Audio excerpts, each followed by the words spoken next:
Everybody, and welcome to Hex Token channel. Hope you guys are doing well out there, and woohoo, let's go, as we say, let's go. So we're going to have a bit of fun today, and the last couple of days have been pretty cool. I've pretty much enjoyed a lot of stuff been talking about, very cool indeed during this bear market. So let's get in. We've got a poll on the house, and of course, what do you hold most? Where do you hold most of your crypto? Where do you hold most of your crypto? On an exchange, a custodial wallet, or do you have your own keys, not your coins, on your own wallet, self-custody, or not sure, don't know? Now, obviously, a lot of people in Hex know a lot of this stuff, but if you're not in the Hex community, maybe you use exchanges a lot, let us know in the poll. And so far, we've got 7 votes. We'll see how we get on there. So let's get into the chat. We've got a few people in the house who is here. We've got Lights Beneath. Hello, how are you today? Very, very good. Thank you. And, of course, hello all. Hex, EHEX, PLS, and PLSX for the win.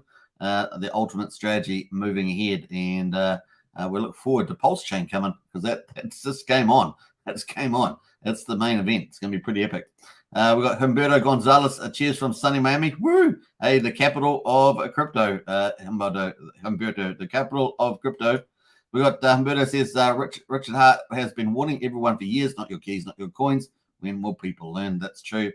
Most Hex and Pulsecans know about self-custody. Says Pulse about it. The vast majority still trust exchanges like a bank. And we've got Brazology in the house, of course. Let's go. Absolutely, let's go. Tim Zopson's in there too. What's up? Hexkins, good to see you, Tim Top. And Unprotected Hex, greetings. Unprotected Hex, good to see you in the house. And, of course, welcome to everybody. If you haven't subscribed, smash the subscribe button. Hit the like button. Hit the bell, of course. All that good stuff. And we're going to have a good show. We're going to talk about this is our main topic, of course, self-custody today. So we're going to talk about that and why I'm talking about it. We're going to talk about that too. So get into the poll and we'll see how we get on later on. All right, so we've got BTC at the moment is at 16,777. Obviously, we're not talking about the stock market today because it's not 24/7, is it? Only 5 days a week. So crypto's already ahead of it every time because obviously it trades 24/7. Now, BTC 16,779 seems to have slowed for the moment. And, of course, we've got a nice little green board here, which is pretty cool. We've got ETH at 1,187, up by 1.74%. BNB bouncing back at 4.7%. They're under pressure, some say, from FTX pundits who maybe they blame CZ a little bit there for the takedown. Who knows? And we know that all the big players are playing big games. FTX, of course, trying to undermine stable coins and all sorts of stuff. There's heaps of different things going on in that space. $240.86 for BNB. What else there? Dodge having a good day in the office, up 5%, getting into the dark green threshold, up at 7.9 cents. Just having a look around as well. Crow is actually down. Crow is down, so just slightly. Oh, it's pretty even. It's just a minor a bit down there, so pretty even on that one. The stable coins are showing red, but they're actually down a little bit, but they're still above peg. So that's pretty good for the stable coins. So really Dodge looks like the standout performer amongst those leaders there. All right, so cool. Let's get into the BTC, though. This is our BTC chart. And we had a death cross back here in July the 11th, 21. We had this golden cross in the 18th of October, 21. Of course, we saw that double top. Oh, it's a bit more than double top. It got a new high, actually. Richard likes to call it the Judas candle, as he says. Then we got a death cross here in the 11th of February, 2022. And then what's it? It's how she wrote or something like that. It's just down it went after that. So after that cross there, that was your big sign to put risk management there when they crossed, and down we went. And, of course, how dramatic it's been. We've had some pretty dramatic days. Look at this back here in May. That was just incredible a day. And, of course, days, I should say. And, of course, down 37%, down $15,000 in that short period of time, 4 days or so. Pretty insane. So is that 4 days? No, not quite 4 days. A bit longer than that. Let's zoom in on this area a bit more. So 8 days. 8 days it was. And, of course, down about 15K. So pretty big deal there. And we had our second one. I mean, it's so dramatic. This has been so incredibly dramatic. Maybe down about 14,000. So some pretty big drops over 11 days. So a slightly longer period was our second big drop. Then we have, of course, this is a pretty decent one itself, not as dramatic as these two. but we've had this drop here happen. Let me just zoom that up a little bit there and try again. We had this drop here, and we dropped down to about 15,400, and that's about $6,000. So pretty big deal. We're still expecting at least one more hammer, right, to get to the 14K or 12K or 11K in prayer, as Richard says. So we'll see actually where that lies. Now I'm going to drop this down actually. This is El Capo Crypto, but he's been talking more about 12K lately. So we'll probably update that. Let's talk about 12K. So anyway, 12K, 11K seems pretty popular in terms of the price move down. And of course, we've had that big 6K. Will we get one more to get us down there? The hammer. We certainly have all the fear out there. We have, is it capitulation fear? Probably not quite, but we do have a lot of fear out there, obviously, in this bear market. And we still have the fear of contagion. We have people trying to, FUD Binance out. That would be calamity. That would be a big calamity if that happened, if it ever did. Of course, we watched yesterday, gave a pretty good coverage of ZC yesterday, and of course, some independent analysis of their position. We still had a sense of run on Binance to a degree, but I think they're going to hold up through this myself. So we're going to talk about that, but let's get into it. So that's kind of where we're at this moment. The one thing I want to point out in this chart, can you see it? Pretty interesting in the chart here. So this purple line is the 100-day moving average. So a simple moving average. The 200 here is in green. That's the 200-day simple moving average. And it's just chugging along. But look what's happening here. We're getting pretty close. Are we going to get some sort of golden cross at some stage? Because that's looking teasingly so. So pretty crazy. We look at these two prices. We've got the 200 moving average at 220,564. We've got the 100-day moving average at 18,645. So I don't know. It may happen in the future. Maybe in the next couple of months. We'll see whether it actually can cross and get a golden cross. That'd be pretty interesting.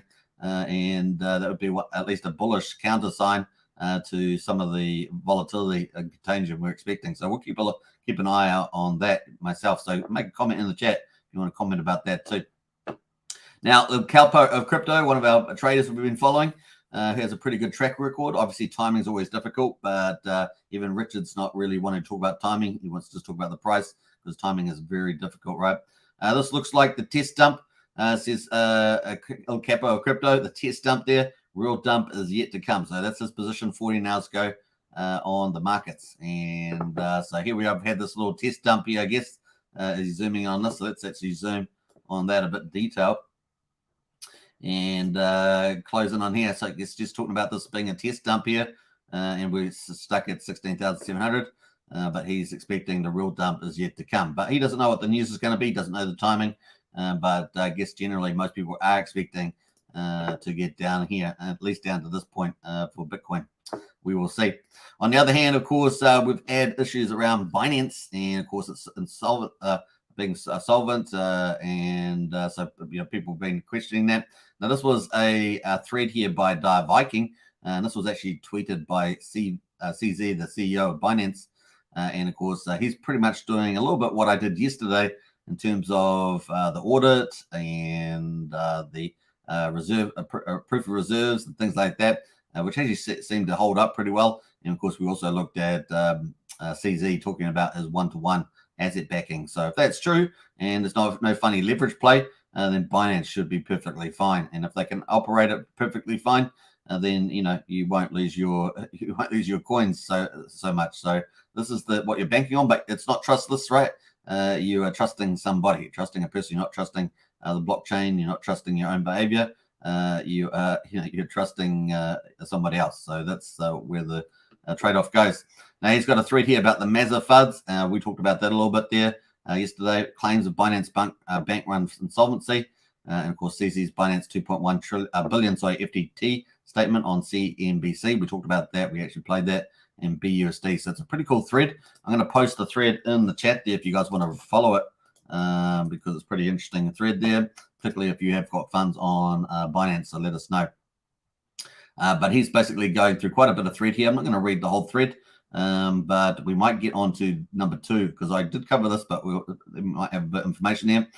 Claims of bank run insolvency. Binance currently has 55 billion plus in their reserves based on on-chain data. This is a fact, verifiable on the blockchain. We did look at it yesterday. Claims of Binance bank run when only a fraction of this has been withdrawn is ridiculous to say the least. So that was the picture there, 55.72 on the Binance centralized exchange. And this is using DeFi Llama there. And of course, the global blockchain lead at Ernst & Young, a Big Four accounting firm, had a colleague test the initial Binance proof of reserves and says the numbers add up. So that was important there.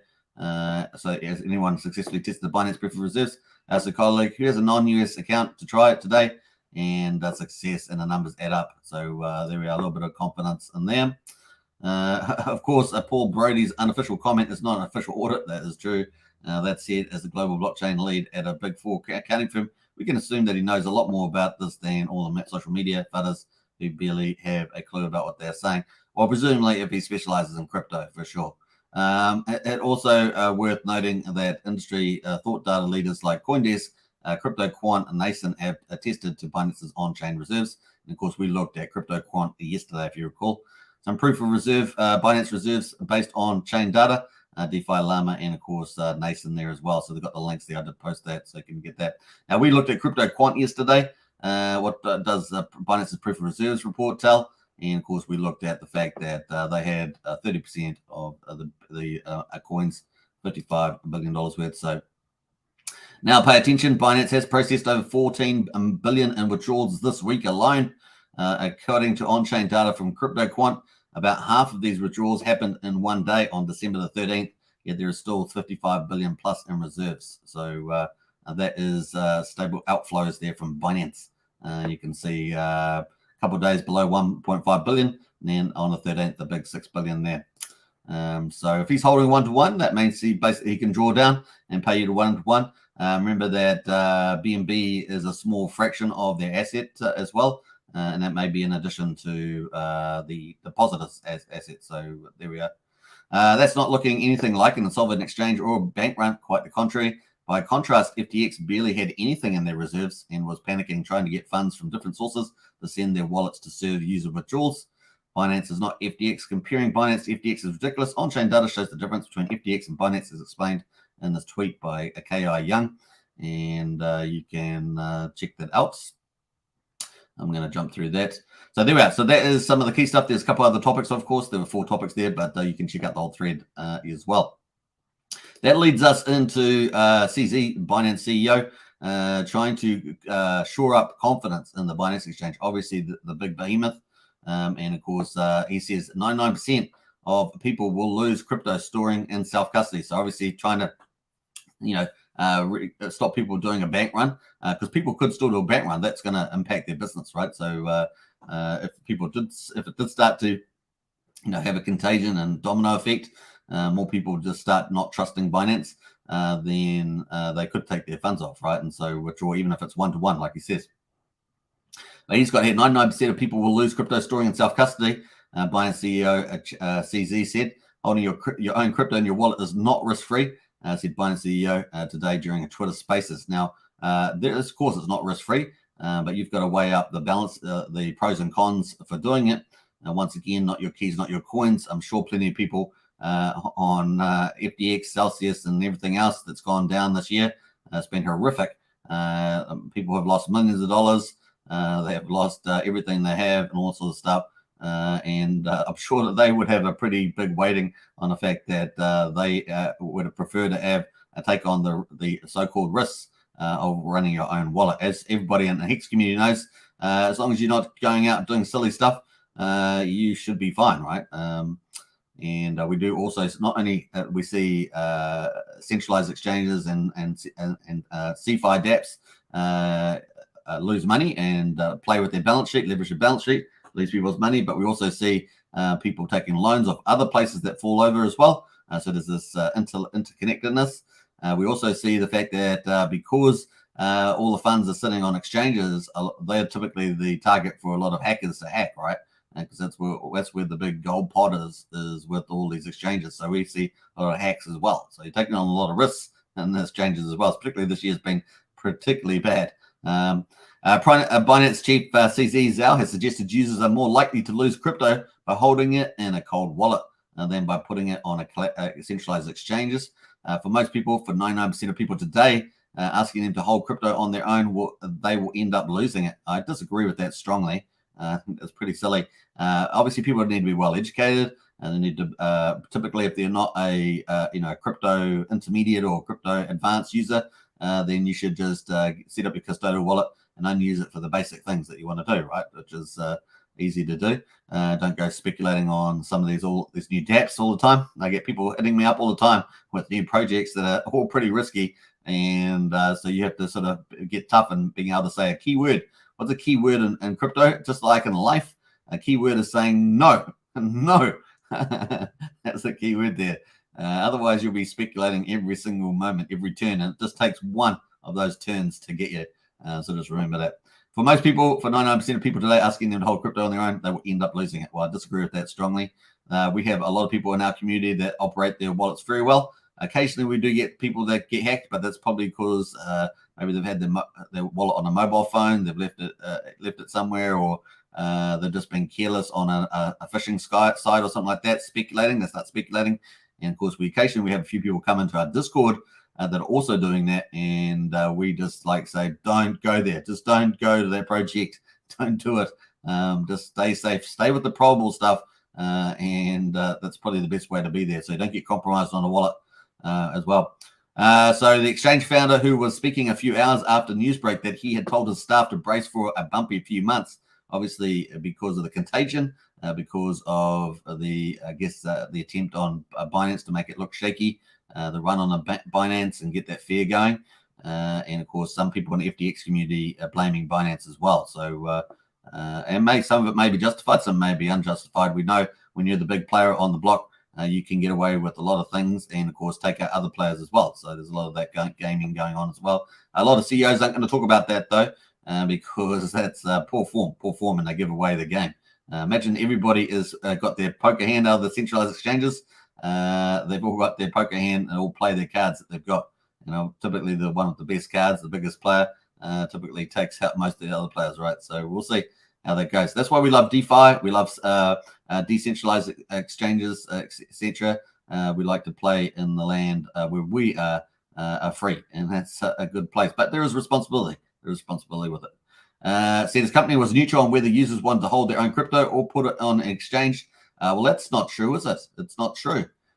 He said that his company was neutral on whether users want to hold their own crypto or put it on exchange. But that's not true. This article is about the fact that he's saying that 99% of people today asking him to hold crypto on their own will end up losing it. He should have just, if you're neutral, you should just say nothing. You should just say nothing, but he didn't. But suggested that practicalities make self-custody unrealistic for many. Well, if he was neutral, I would have just said nothing on this case. That's probably the way I would have gone there. Most people are not able to back up their security keys. They will lose the device. Now, he said 99%.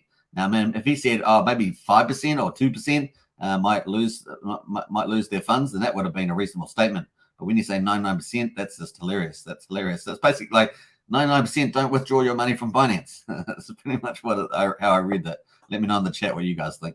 Most people are not able to back up their security keys. They will lose the device, he said.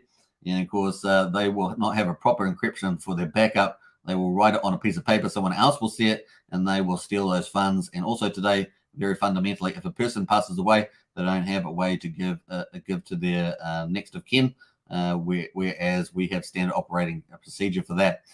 So this is the area where people just have to, be educated and follow the right tools to make sure they cover these issues that are in crypto when you are your own bank. You are your own bank and you got your own wallet, self-custody.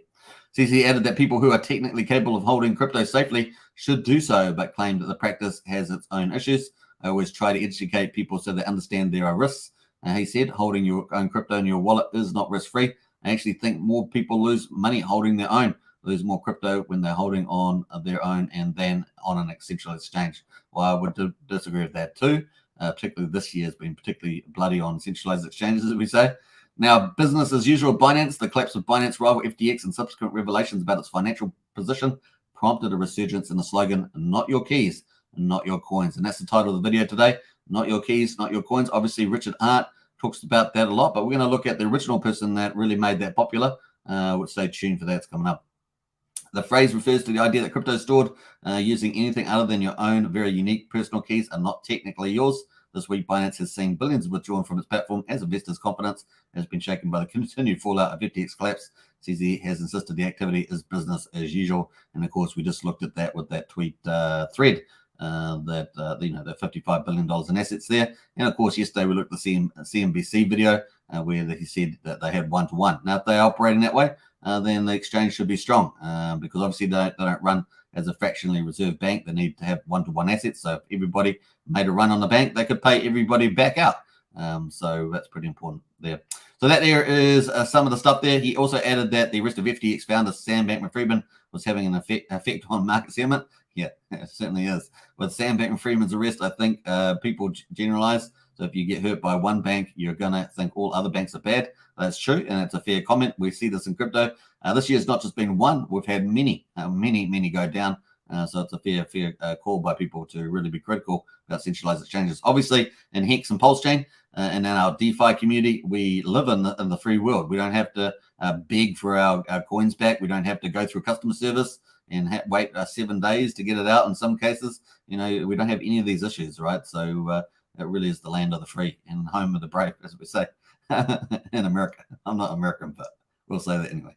With Sam Bankman-Fried arrest, I think people generalize. So if you get hurt by one bank, I just read that. But the fact is that because of one bank is bad doesn't mean all other banks are bad. And just as one politician is bad doesn't mean all other politicians are bad. But it doesn't mean that they're not playing big games. And we know they play big games because it's all about the money. Show me the money, as we say. When asked if he would appear in DC if invited to testify before Congress, he said he tries not to go to the US in order to emphasize the separation between Binance.com and Binance's US business. I'm also quite busy visiting many other countries. I'm not against traveling to the US. I think the US is great. I like the place, but I'm busy with my other priorities. Yeah, playing the poker game as the top dog in crypto. That's pretty much it. So that was from CZ. But we're going to get into a video from Andreas Antonopoulos, who really originally made this popular, your keys, your coins, pretty much. He's got a couple of different phrases, but that's kind of the play there. Let's hear from him at the moment. If you control the keys, it's your Bitcoin. If you don't control the keys, it's not your Bitcoin.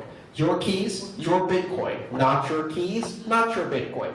Your keys, your Bitcoin. Not your keys, not your Bitcoin. Simple rule. If you control the keys, it's your Bitcoin. If you don't control the keys, it's not your Bitcoin. Your keys, your Bitcoin. Not your keys, not your Bitcoin. Your keys, your Bitcoin. Not your keys, not your Bitcoin.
So cool.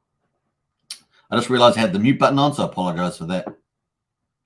All right, what else there? We've got Genuine. Good morning, Genuine. Good to see you. Brennan in the house as well. Good to see you, Brennan. Nicholas is in the house there. The MA line is pinching before. Expecting another drop, says Nicholas. What else there? Let's jump away from here. Francis in the house there. Hi, all. Good to see you, Francis. Sorry about that. I had the mute button on. I forgot that I put that on for the video. So ZZ means people will lose their keys. He is saying people are too dumb to manage their own finances. Terrible opinion. Yeah, I think so too, Nicholas. I think it's pretty lazy, but it really is just protecting his business, given the fact that it's probably the first time it's been vulnerable to a run on the bank. So that's probably the issue that he's had. Cookies and Crypto says self-custody is one of the things Hexkins have on most of the crypto community. Absolutely. Cookies and worst opinion by CZ just wants people to get wrecked margin trading on his exchange so you reap the rewards. Yeah, so when I was muted, that's what I was talking about was, people like getting margin trading and they get sucked into all that because it is convenient going to crypto when you're new. But of course, once you start exploring crypto, you start finding, YouTubers that are promoting margin trading like Carl the Moon and people like that. And they're shameless these days. They're shameless. Also, I saw Da Vinci. Da Vinci used to be a pretty solid dude talking about get Bitcoin and just hodl. And now he's just every time he shills nonstop the margin trading. And it's very tempting for these larger YouTubers to do that. They get enough people going through, and of course, they get big payouts for that, right? That can also help them if they make mistakes themselves. Like FTX, for example, a lot of those YouTubers in that they can get covered through, just earning margin trading fees back from people trading. Yeah, it's definitely lots of pitfalls with that. It's the same old FUD song. There's no customer service to call either. Better stay away. That's a good point, Tin Top. There is really no customer service as well. They pretty much get you wrecked, so it's a pretty crappy like that. It's nothing where it's a bit like dealing with YouTube's customer service or anything like that. They really don't help you at all. Hey, we got Abit in the house there. Good to see you. What's up, Hexkins? Says from Abit. Yeah, sorry about the audio there back there. Another one there. Everyone knows that the mute button is my kryptonite on this channel. Everyone knows that, that's for sure. He's dropped much alpha on self-custody. Right, meow, says Tin Top. Proof of mic says, I love a sick. Proof of mic, yeah, it got rugged. My mic got rugged. Michael says, I can't hear you, bro. Yeah, shit. I like that. Brendan says, I'm lip reading, and he's saying, I love T-shares more, pay up more than Briz. You got that right. That was an accurate interpretation of my of what I was saying there. All right, so that is pretty much crypto at the moment. That's kind of some of the hot topics. John says, Andrea, pull the plug. Yeah. We got that going there. What else? I think that's it. We got up to date there, so cool. Yeah, when I didn't want feedback to come through on the video, so I put the mute button on. But then I forgot that I'd put it on because I ended up replaying the video. So that's just the way it goes. All right, so cool. Late, so a bit of green today. Is that good? I hope so. Let's hopefully it's currently Sunday here in New Zealand. Hopefully, and Saturday in the United States. Hopefully, this is going to turn. Maybe Bitcoin will get a bit uncorrelated. All right, so cool. Let's jump over to Hex at the moment. We're going to close down a lot of these other sites. And Hex at the moment is trying to recoup here. How dramatic has it been for Hex as well? This is on the hourly, by the way. On the hourly here, look at that. Look at that dip candle there. Look at that thing there. That was a big account, right? Did that, and 2.2 cents it got down to. We managed to bounce back to just under 2.6 cents, then back down to 2.45. Just trying to climb our way back now. It's a sad day. No, 2.5 cents here on X.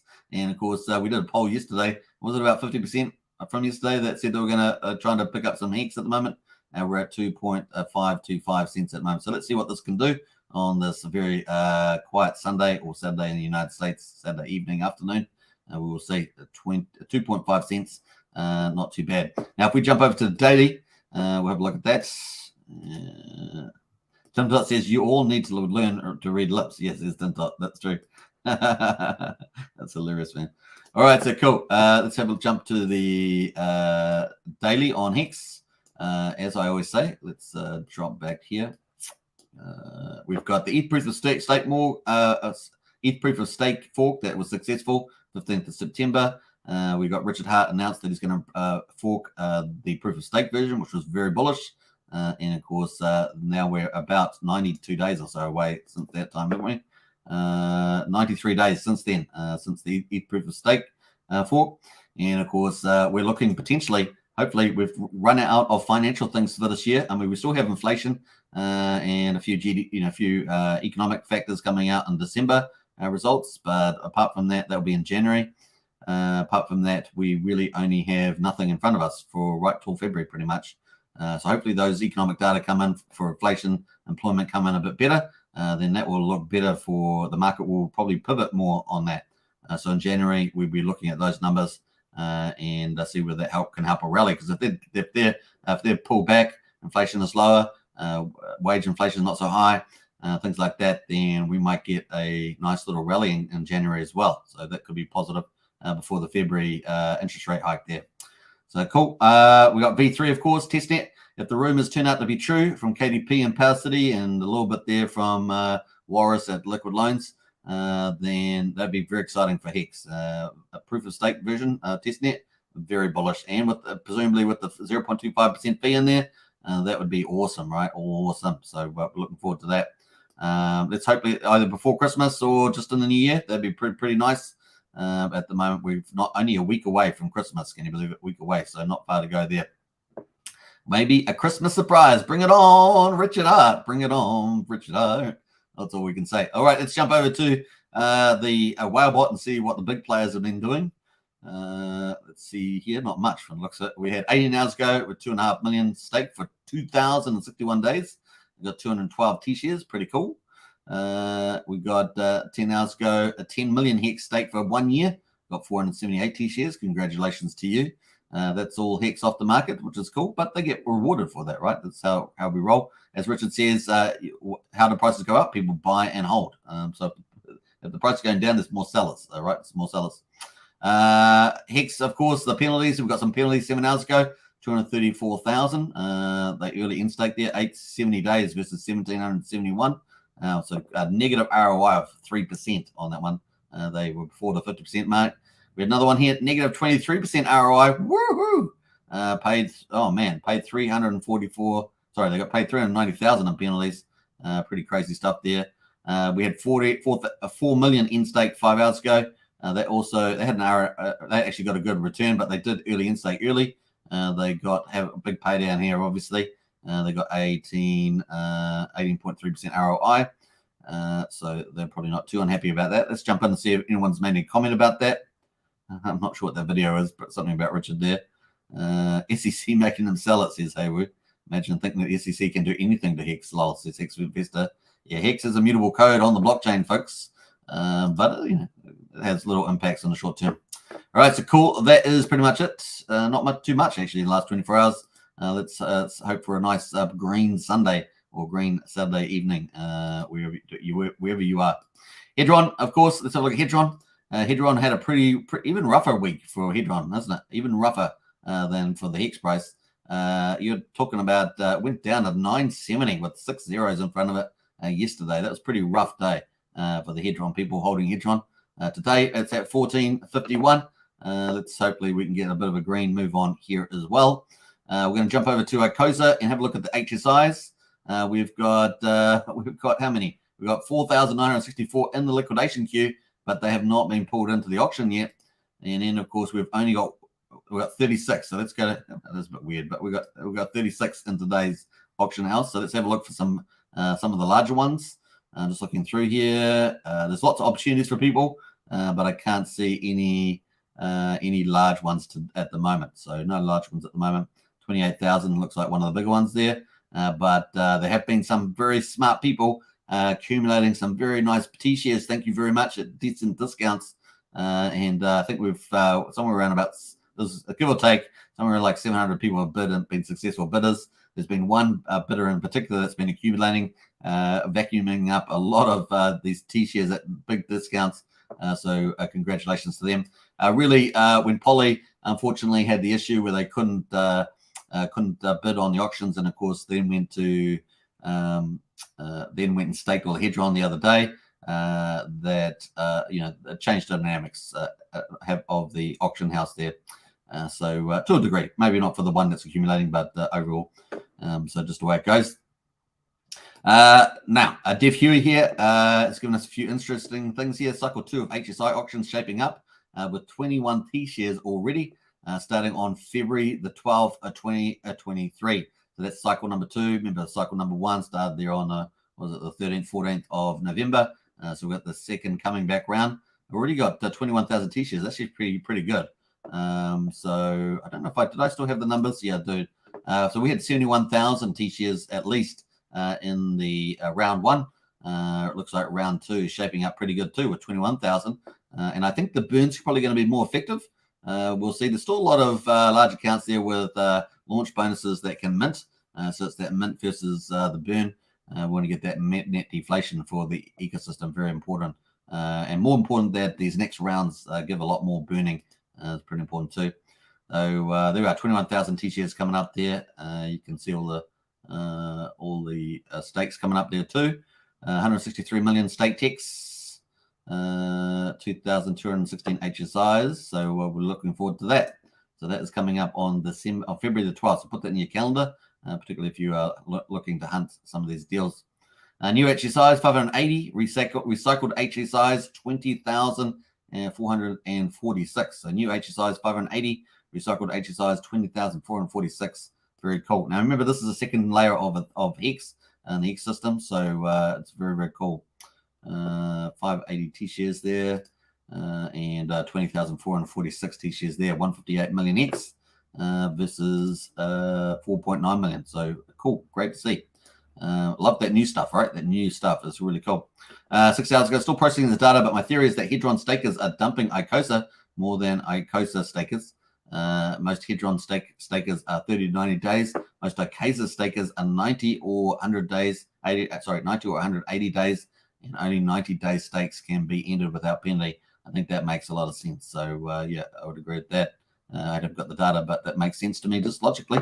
So that is some the alpha there around Hedron. Let's jump over to airdrops and free claims. Now you can find this in the Discord. The link's in the video description. Jump over there and you can check this out. So we've got Zen at the moment, and this is a free mint, so everyone qualifies for this. You just got to pay for the network fee. Down it goes, down it goes. All right, so there he is. That is the Zen on Ethereum. Remember, this is on 10 different blockchains, but these ones are going to be the main game. Even though Polygon could do some pretty exciting stuff too, but it's already highly. There's so many wallets being minted over there.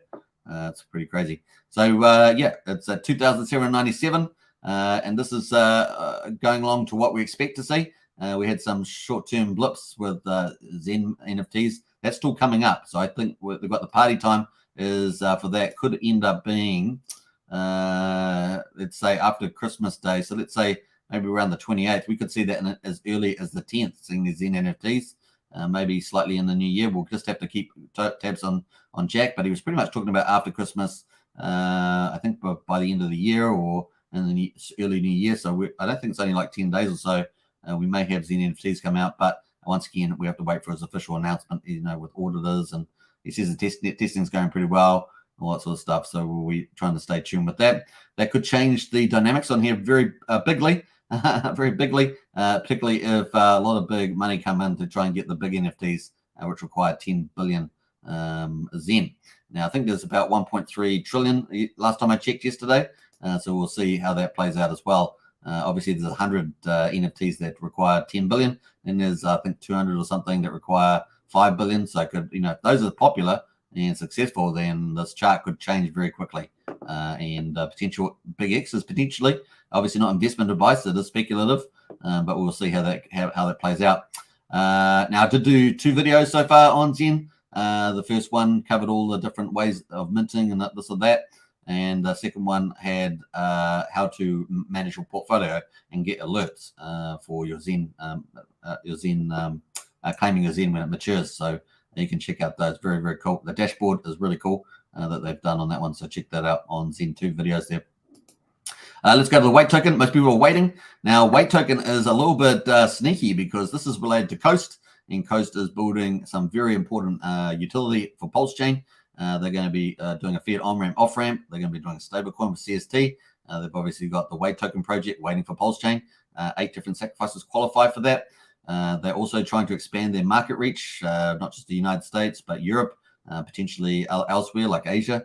We will see. And at the moment, though, the weight token is at 0.2 of a cent at the moment. So this is where it is. But this thing, if they're building out all this top tier utility, we could see some fun things with this project in future as well. Now, there's also, obviously, they're going to be doing Weight 2, I think it is the version. And then, of course, they'll have the midnight bonus as well coming up. That's for Weight 2. So I think that's playing out too. So pretty interesting. I'd keep a tabs on Coast and their environment. They deliver, and they could be one of our top, AAA projects if they deliver on time. Optimistic. So very cool. We'll see. The PP, Paul Pleb, launched at a pretty bad time, but it's for poor plebs, people that sacrifice like $10,000. Currently at 2,453 with 5 zeros in front. And of course, looking like it's trying to touch another bottom here. Doesn't look the greatest at the moment. Not worth a lot at the moment. You get about 1.4 million, I think. And it's worth maybe $2 or a dollar, something like that. So $1.50, $2 or something at the moment. So depends. If, we'll see what happens with this one. That is pretty much it for the airdrops. You can find all those links in the, obviously, our Discord under Pulsechain projects. There's airdrops, free claims. Check that out. We've got a couple more coming out in the future there too. So you can check out that list. I think there's 4 in there at the moment, actually. Jack Levin, of course, talking about Zen. I forgot to talk about this, but he was posting something here about the top 25 countries launched to date. Remember, with Zen, the underlying contracts, so excluding the Zen NFTs and the burning, it's really the network effect that he's playing with this experiment with Zen, with the log function growth.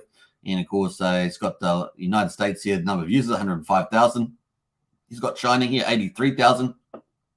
Indonesia, Vietnam. So he's got a really good spread based on this data. All these different countries. So pretty good spread here. A lot of Asia, a lot of United States and UK and Poland and Germany there. So quite a bit of Europe too. So really nice spread there. That bodes well potentially for the future. We will see. It's still a possible play on my point of view. But it's free to mint. You might as well, if you want to play around, mint a few wallets, then it's not going to hurt you too much, I would say. But anyway, not investment advice, do your due diligence there. That's pretty much that. Let's get into Pulse Bitcoin. Now, it was pretty cool having Wolverine on yesterday. And so hopefully you guys got a bit out of that. If you haven't checked it out, check out yesterday's video. He's on for about 15 minutes or so, maybe 25 minutes. And you can check out his views on the 10,000 Pulse Bitcoin. Now, that you can qualify for that up to the 19th of December. He's going to do a draw for the 10,000 Pulse Bitcoin. Currently worth $24,000 US. And of course, you will get that. The winner will get that on the 20th in a Twitter space, I believe. And Twitter spaces have been returned to normal on Twitter there. So we got $2.42 in Pulse Bitcoin. And just mulling around here at the moment. We'll see how that gets on. The Pulse Bitcoin, $2.42. The high so far has been $3.67. I'd ignore the first day, of course. High so far is $3.67 there. This is a Pulse Dogecoin. This thing here is going to do some fun things, I think. I think this is going to do some fun things. We're almost finished the transform period. And this may end up getting pushed higher. It's currently under $10. It did break $10. The high so far is at $11.13. It's currently at $9.51. So we'll see. It is a bit overheated with the RSI.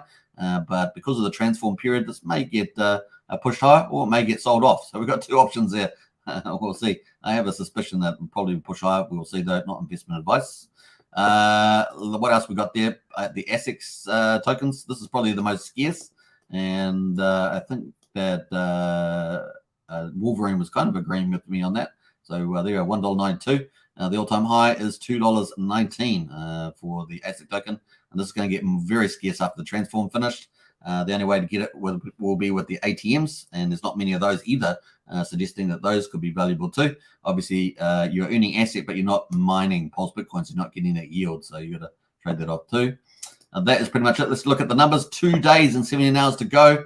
We're going to get some fireworks leading into this, some late big burns in the next couple of days, probably in the last 3 days. And of course, what will happen after the end of the phase there, particularly for the ASIC token. It would get decoupled from Pulse Dogecoin as well. Remember, there's 5 ASIC tokens for every Pulse Dogecoin. It will get decoupled. It's going to be fun to see that play out as well. So lots of fun coming for this ecosystem. 3,375,000 Pulse Dogecoin burned and transformed, and the 16.6 million ASIC. We're 55.37%. Amazing. Will we get a huge burn at the end and maybe get close to 60%? That'd make Pepe look pretty good with his forecasting around the volume.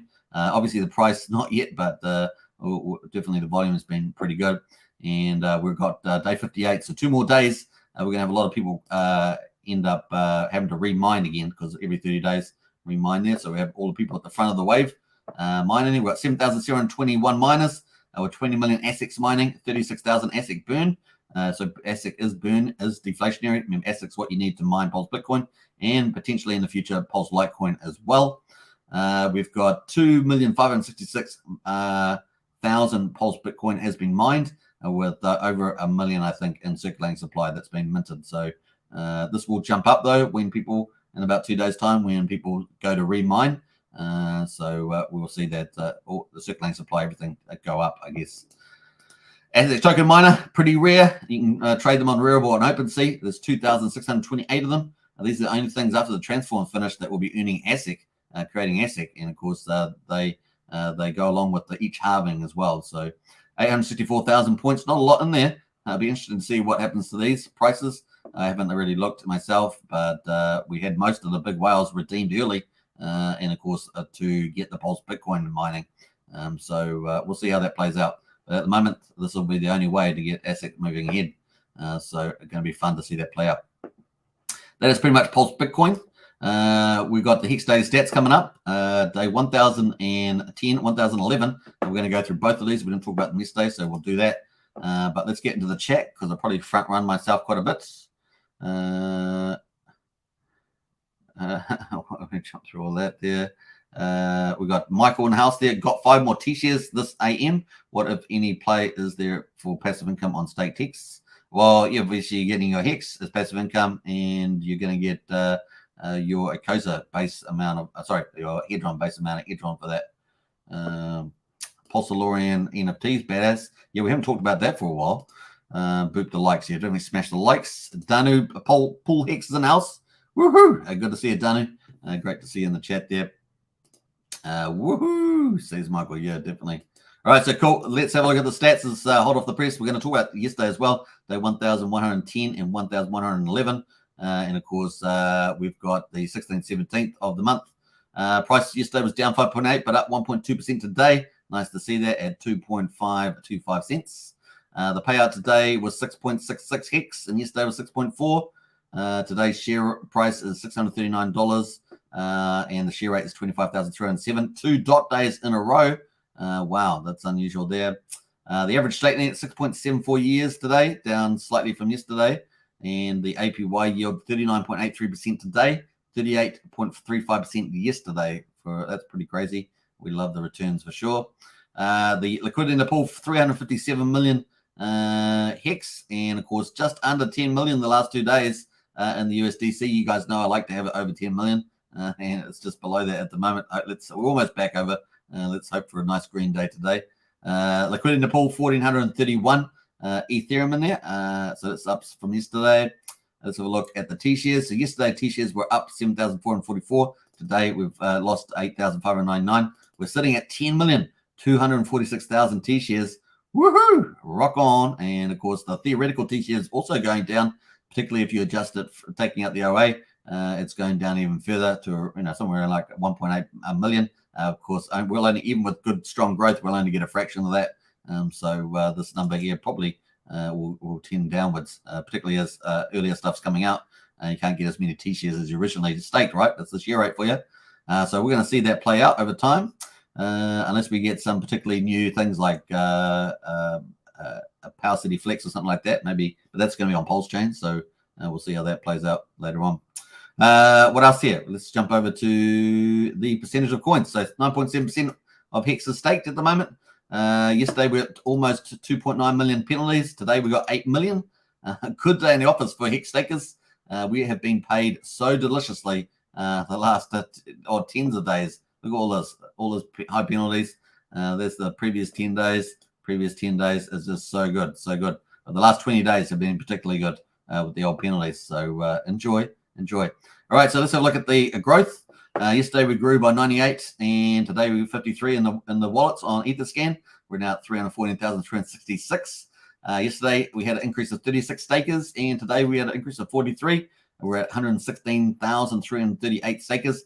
This is kind of the headline number for Hex, because Hex is really about getting T-shares and getting staked. And of course, obviously people hold liquid, but T-shares is what it's all about. It's what the product is. It's a market fit for that. We got 163 increase for total holders to 517,302. That is day 1,111. And of course, what's it? 5 times to get to 5555. So we've hit our first base number there. So pretty cool. We're on day 1,112. Can you believe it? In our 4th year of Hex and moving solidly into it. Pretty cool. I was just going to have a quick look at the liquidity there. Hey, look, USD liquidity there. It's probably rounding, but it's at 10 million. Woo! Let's rock on with that. So looking forward to it. That's the Hex Daily Stats. Let's see who else is in the house. We've got a couple more comments. I'm going to talk about some of the sacrifices as well. We're going to go through some of the updates around how some of the top tier utilities are going with their sacrifices.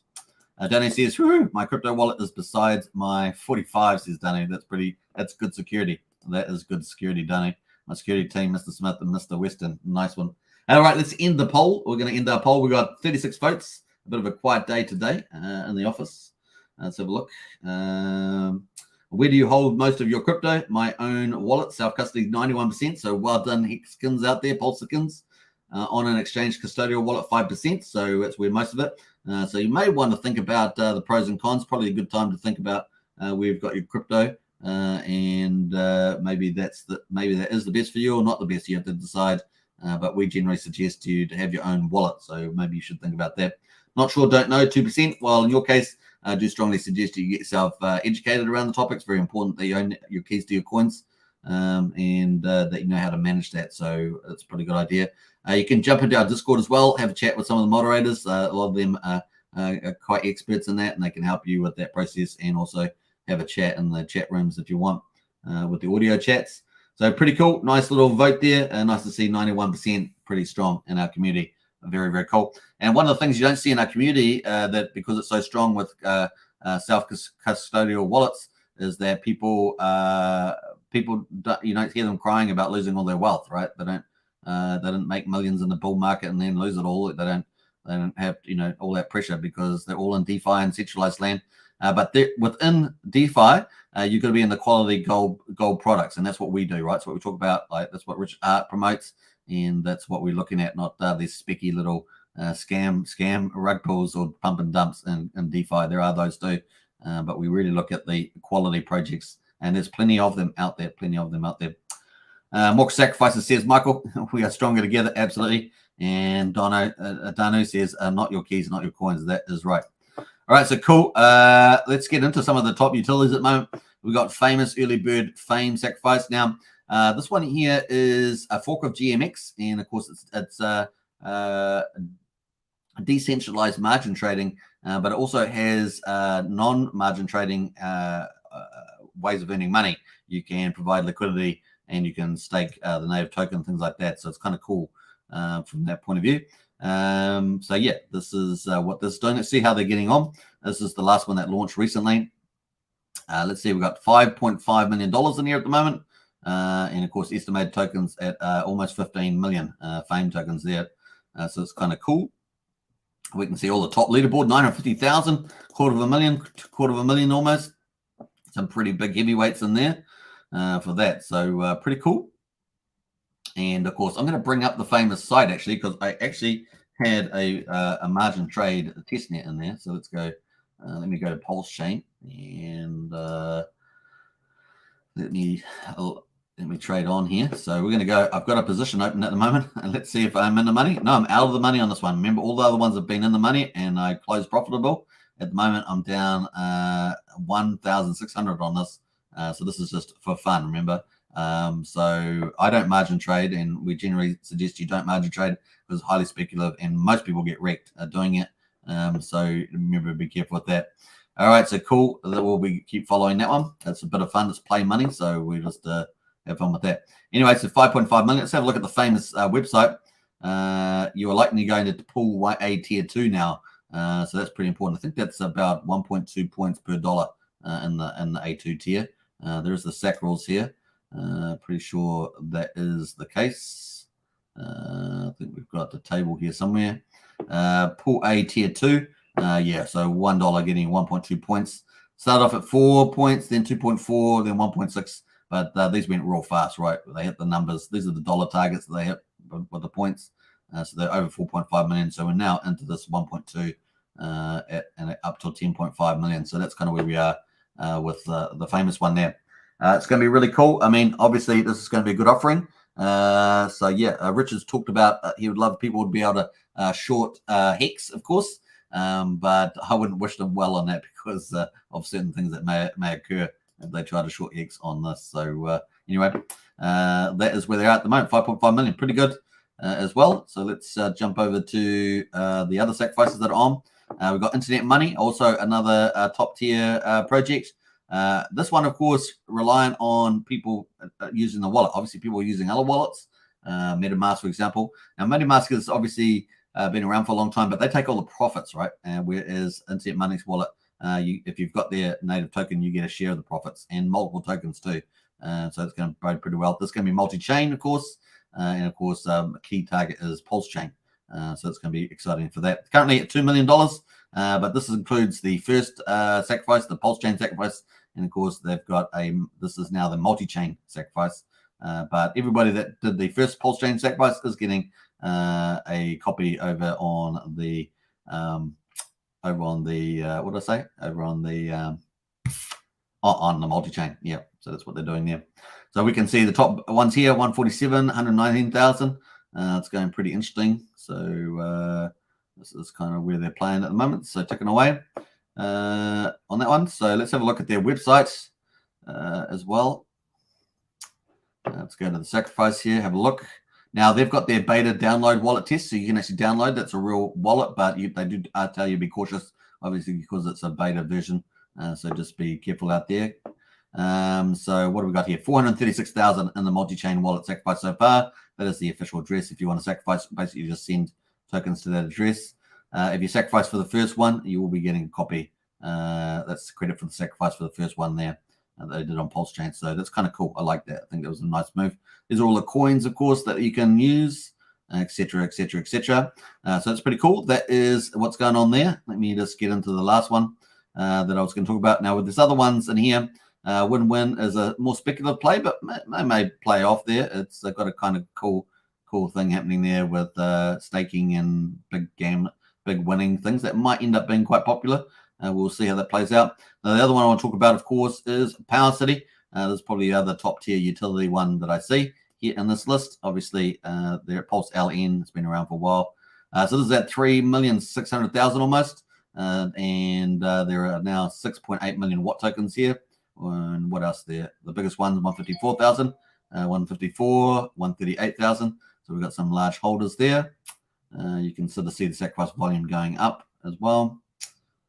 That's some of the highlights there. So obviously this is, if you missed out on Pulsechain or PulseX, this is probably the best one to go for because they're going to have multiple utilities, which I think are going to be pretty key players on Pulsechain ecosystem.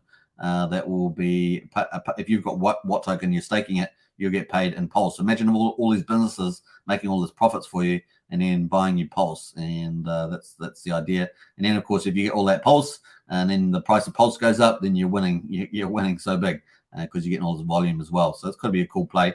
Now, obviously, an alternative play, of course, is to try to look for, see what the market price is going to be when Pulsechain launches. Maybe you get some really good opportunities, potentially lower than the sacrifice prices and all that sort of stuff. We'll see how that all plays out. Markets can easily do that, so there's definitely an opportunity. But in any case, if you want something that's more certain, then obviously staking watt tokens is a way of getting more Pulse. Once again, you need to do your own investment due diligence. I will post the link to this site in the chat there if you want to follow them all more up and watch a lot of cool stuff there. What else there? We got Michael Racine says a Pulsarium. Yep. I haven't talked about Pulsarium. I am in the chat, and I do have one of their NFTs. So we'll probably talk about that later in the future, I guess. Danny says, Superman, you have information about the coming MetaMask wallet airdrop in 2 weeks. Perhaps be better eventually in 2023. Yeah, maybe. I like your laugh there. Power City is good, says Michael. Yep, definitely is good. And there is the link if you want to check out more details about those top three at the moment. Once again, do your own investment due diligence. Nothing on this channel is investment advice, just my opinions. But hopefully that information was helpful. All right, so cool. I'm just going to jump over to Pulsechain. Of course, you guys know I'm probably the last YouTuber in the space talking about Pulsechain because I love it. And of course, I know Brennan loves it too. He's probably not in the chat. I don't know if he's in the chat at the moment, but definitely is the case there. Let's jump over to Pulsechain Testnet 2. And I think I've got my farm still going. So let's go check my farms. I'm going to go down the bottom here and have a look here. Oh my gosh, I've lost so much money in the permanent losses. It's crazy. Remember, it's only realized lost when I actually sell out. So I'm not selling out there. But anyway, I had 950,000 in here. It's down to 400,000 at the moment on the capex, on the capital. I've earned 185 incentive tokens, $3,000. So let's harvest that. Remember, this is all just play money in our play wallet, but this is testnet 2B, the old proof of work version. We're waiting for the testnet V3 with the proof of stake version. That is of a significant move there. Anyway, so I'm just claimed this. So let's wait for it to be successful. Waiting for the notification there. Should pop up. There we are. Harvested. Your incentive earnings have been sent to your wallet. Thank you very much. Now I can pay for the rent. All right, so cool. That is the earning. How's the burning going? So quick look at the burn at the moment. It is ticking along. Let's see how big the burn is. 78.42 billion Pulsechain burned so far. And it looks like there's a few things up for grabs. What's that? 2,400, 3,900. I'm not sure if we can burn that. Can we do that? Bounty, $3.37. That's pretty good. Will it let me do it? No, it won't. I'm not sure why. Maybe it's disappeared. Maybe I don't. Do I have a gas in the wallet? I'm pretty sure I do. Yeah, I got tons of pulse in there. So I'm not sure why that didn't work. Let's go for this one. Maybe that will work. There we are. That worked. Nice. So we're going to burn that. So that's got a $2.11 bounty there. So as long as there's self-interest in the bounty, people aren't going to hold off buying and burning Pulsechain, right? While this bounty is still there, people are going to claim that, right? So whether the devs remove this or not is another question. No, an error there. I'm not sure why the error was. Maybe I probably got beaten out to get that bounty. But anyway, that is what's happening on Pulsechain. I'm not sure if we got. Let's go to the info and see what trading volumes we've got going through there at the moment. Yeah, really tiny trading volumes. A lot of people are playing on there at the moment. Obviously, it's been around for a long time. Remember at the beginning, all the volume at the beginning, billions here. Remember, for every 1 billion, around $700,000 a day. So we got a $1 billion trade volume, $700,000 a day would be bought and burned as well. So yeah, we've got a 0.29% fee at the moment for the trades, and 0.22% going to the liquidity providers, and of course a 0.07% going to the buy and burn, baby. They did originally have a team percentage, if you recall, and no expectations. That seems to have disappeared at the moment. We'll see whether they do any changes to any of these numbers by the time that Pulsechain goes live. We may, it's not unreasonable to expect they may do some changes to this by the time we go live. After they've maybe thought about a few things and seen things happen in the market and this or that, we could see some changes when it actually does come up to go live with Pulsechain. So pretty cool. Remember, Pulsechain launches the mainnet, and of course we're probably going to have a day or two for ratio trading. Before that, of course, the AMM bot expected to run, harvest the ETH pairs, and of course set up the liquidity pools in Pulsechain here, and of course that's when the game is on. Thousands of potential trading pairs as well. The bridge opens up 1 or 2 days later after ratio trading, and of course then game on with the stable coins. It's kind of expected process there, and we could have a real party time. Then maybe 4 to 8 weeks later, we have all the big DeFi's coming online with the oracles as well, Teller Oracle and stuff like that. Liquid Loans, Fiat, Famous, and everybody else jumping on board, and of course all leverage play. So there might be a short window. We will see how that plays out when Pulsechain goes live. And of course, more and more people hear about it, more people flock over, get their free copies as well. So that's going to be awesome. All right, so that is pretty much Pulsechain at the moment. Those are all the charts, and we've got Hex at the moment, 2.518 cents. Let's see if we can get some excitement out of this chart today. 2.518 cents. All right, who else is in the house? We've got Brennan says, I love it. You love Pulsechain too. Hey, Brennan, I was wondering whether you were in the chat there. I thought I might have seen you earlier, but I wasn't sure if you were in there. Dana says, I'm waiting on Pulsechain and Pulsex. Would be so boring if there would not be the Circus Maximus with FTX and other scandals. Yeah. Well, all those CeFi and centralized exchanges issues just magnify the awesomeness of Pulsechain.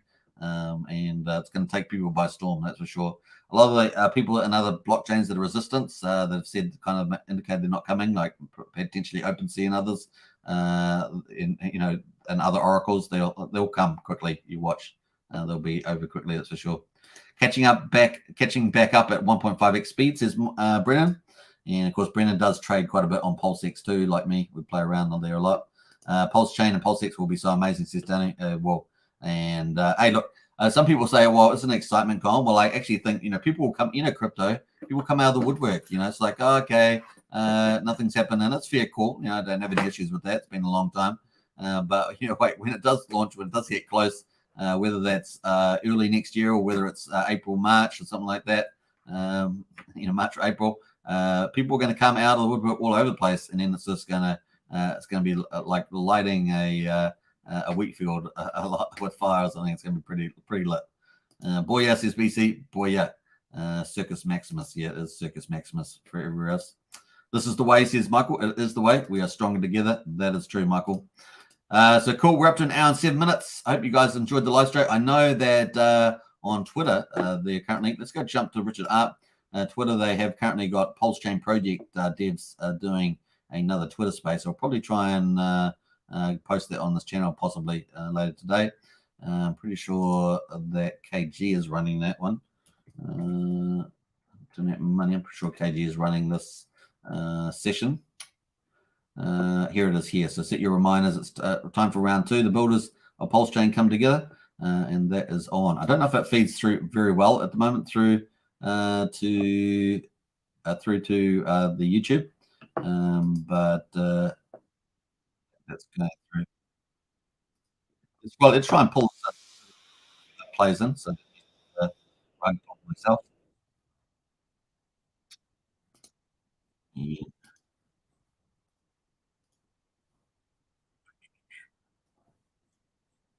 So we're building, we're growing. We are in the active. Let me know if you can hear this audio. Of our security audits on our wallet, on all of our smart contracts. We have multiple smart contracts on multiple chains. It's not even just tokens. We've built other smart contracts that the wallet depends on. We are in public beta. We've been in public beta for about 3 weeks now. And we've reached almost 10 or just over 10,000 downloads across our 3 platforms. Things are beautiful. We have 12 days left in our sacrifice phase. If that's something you're interested in pursuing, where you can participate in getting an allocation of the WD token, the dividend token on Ethereum and Binance and the future EVM chains. If you're interested in that, you can go to our website at internetmoney.io/sacrifice. But beyond that, just really excited to share that it's becoming realer and realer. People can now stumble across the Internet Money wallet, and even if they didn't know about Pulsechain, they're going to be forced, not in an aggressive way, but just forced to see Pulsechain because it's in there. It's a part of the wallet. It is like MetaMask, but we built it from the ground up. You can add your custom chains. You can do everything you can do on MetaMask. MetaMask has a couple features we don't have yet, but we have a couple features they don't have. But it's built by the community, for the community, and we believe that it's one ticket to reaching mainstream adoption, not only for Pulsechain, but for crypto. So really excited to share that with everybody. Now, I do see we have a couple speakers or a couple people requesting. So again, floor is open. Anybody that has any questions, come on up. I'm going to pull up Pulsechain and Justice.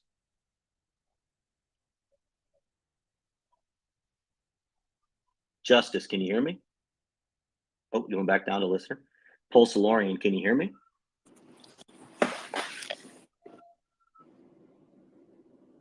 Were you guys talking to me? Yes, sir. Go for Pulsechain. Awesome.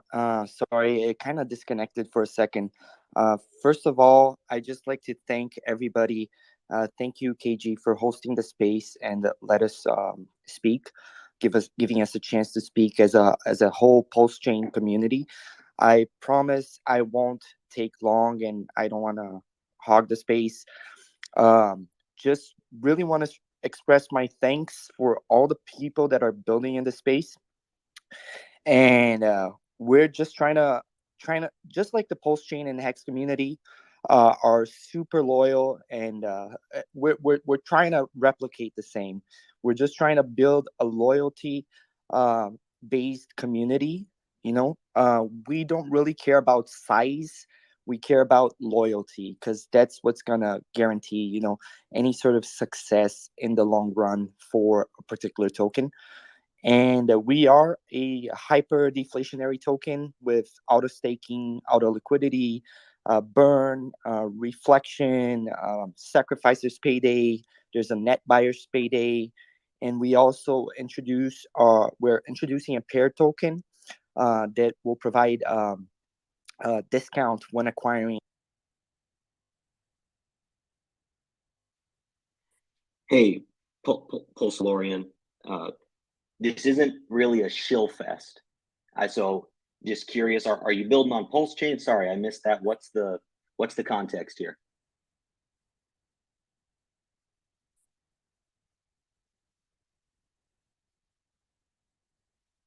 You're muted. Yep, we are building on Pulsechain, and we had a sacrifice. We raised about 200K. We're a small community, but just hoping to grow and grow in loyalty. We have some NFTs launching as well, and just check us out. And I won't take any more time. And just thank you for letting us speak. Appreciate like the community of Pulsechain, Hex, and we're Hexicans by nature. Thank you, KG. Oh, yes, sir. And not, I wasn't trying to be rude or aggressive there, but just, yeah, if you're another project that does want to give an update, shoot me a DM, please, just so that it doesn't become projects bum rushing the stage and just shilling project after project, because that's not what we're trying to accomplish here. But appreciate you speaking. I was laughing at that because isn't that what yeah, thank you about internet money? So I was laughing at that back to the he was go talking for about the other guys Swizzle. talking about his project, which I thought was a bit. You just let him talk. It's like, hey, thanks for letting me come up here and ask a quick question. I have a question for Pepe as it relates to Pulse Litecoin. Curious if you heard any updates on whether a privacy piece will be built into that. No updates as of now. The only tidbit of information that we've received is that it should launch sometime in Q2 on Ethereum 2.0, or if Pulsechain is out by then, it would obviously launch on that as well. But that's a question I need to get answered. I'll write that down and get you an answer. Excellent, thank you. And what's sort of the best way to sort of get update information? Just jump in the Telegram?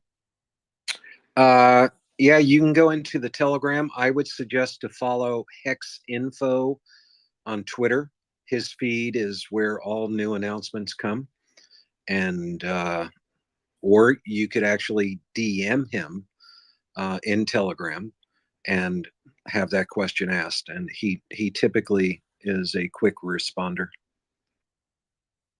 Awesome, thank you so much. With that, I will drop back down to listener. Thank you, Swizzle. Corey, I see your hand up. What's up, brother? Hey, what's up, KG? How you doing, buddy? How's everything?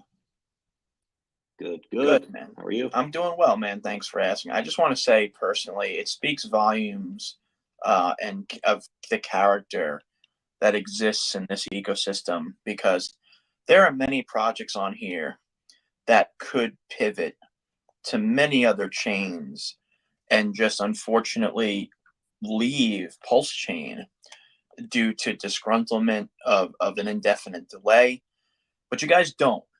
And for those that continue to stay here and continue to wait patiently and continue to build and stay with that promise, it goes to show, and for everyone in here, that there are many noble projects building on Pulsechain that I really hope that, and what I'm seeing here is that the community is starting to realize that there are projects launching on this chain that do not warrant any sense of ostracization or any belief that their intentions are nothing but pure.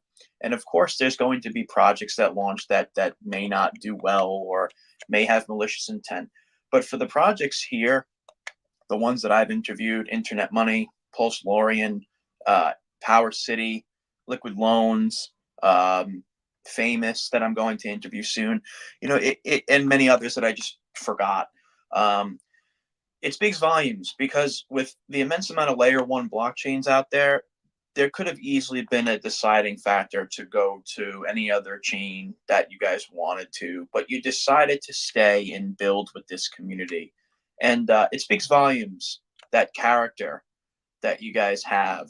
So I really hope when people look back when Pulsechain launches and they realize that these communities, these sub communities I'd rather of than just have the Pulsechain projects get up and these and Texan update, Token as well, my main Regs just Rich is get in here. That's another one I love. That they realize these sub communities, they're not trying to take away economic energy from Pulsechain, PulseX, and Hex. Rather, if you look at it from a perspective that they're bringing more people into Pulsechain that will indirectly or directly, depending on the actual project itself, will bring more adoption, and even if it's not adoption, but awareness to Hex. So just wanted to give a little bit of personal respect. I'm not a builder by any means. I just stream. I just listen to people talk.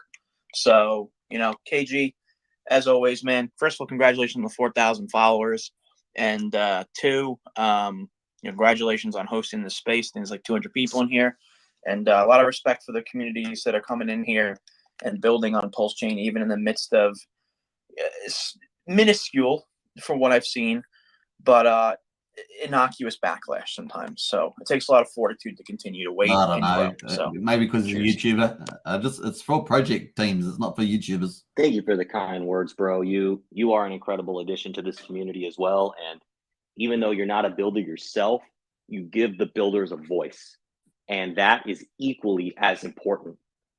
So thank you for all you do. And next hand I saw up was Vinluck and Vin Lord Hedron. What's up, Vinluck? Hey, what's going on? Thanks for letting me up. KG, man, you guys got a real challenge ahead of you, and it looks like you're doing a great job at it, man. Being the first, wallet in the system, and knowing that Richard's coming out with his own wallet in the future, so you got some competition there, man. I really hope to see, you guys have something that he doesn't have. He's got something that you don't have, and it just is like a good melting pot, because you always need that McDonald's next to that Burger King to make things grow. So I really wish you a lot of luck in that. I want to say something on the back of what Brandon said. Look, economically, I don't know how many people were in the stock market in the 90s, but we had a massive bull market in the 90s because of adoption of the internet. Everything changed. There was a lot that just simply changed. And that adoption made a tremendous bull market run, longer than any, the business cycle change. It wasn't a 4-year ebb and flow anymore. We had an 8-9-year bull market. Now, the argument obviously is, blockchain isn't necessarily so great. I get it, but there's still going to be an adoption cycle coming, and it looks like the next bull market might just be that adoption cycle. And we just might wind up in a crypto super cycle when that bull market does come back. So stay strong, keep that fortitude, DCA in whatever you're doing, and just know that, for whatever reason it is, whether it's, government elites want transparency, and that's something that we all have to talk about and realize. And maybe they're not, so maybe their need and desire for adoption isn't so kosher with people who believe in human sovereignty. And that's a big deal. And that's something that we're going to continue to talk about, like Texas Token is doing. Just realize that there is a massive global adoption wave coming, and what that's going to do to the markets. So don't let any of this FUD that is required, like this FUD that's happening right now, I firmly believe from an economic standpoint is required. It's necessary.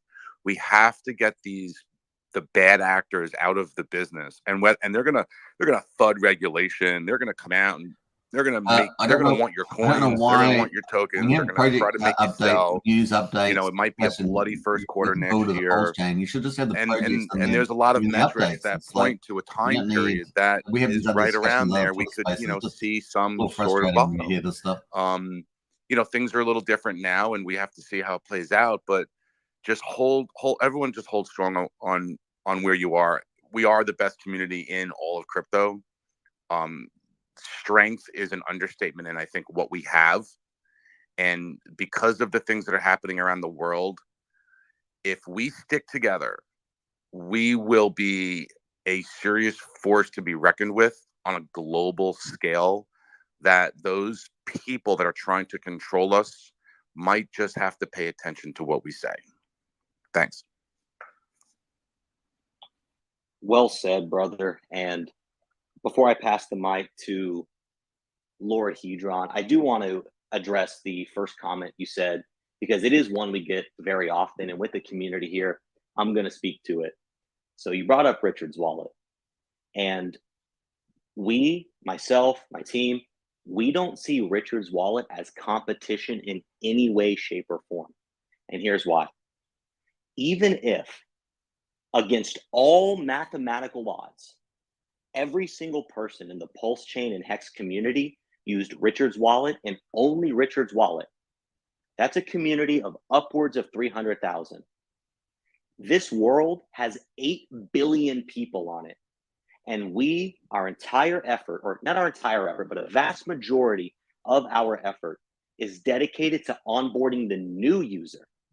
We are going to be out there in the world educating, onboarding, making clean and user-friendly tools by which people who are in other communities or not in crypto at all can onboard themselves into crypto and do that through Pulsechain. So even if Richard does build his wallet, I see it only as further strengthening the entire ecosystem. His wallet will attract a certain type of person with its features and its functionality, just like our wallet will. There is no competition because it will only make crypto and Pulsechain succeed. Lord Hedron. Hey, night, my brother. How you doing, KG? Night, everybody here. Good man, thanks. I would just like to speak to the situation with IM and that situation with the wallet that you talk about with adoption. I remember, as one of the members in this space that supports different founders for their projects, I remember when you launched IM and you were going through that phase, and I remember how the adoption worked for your project.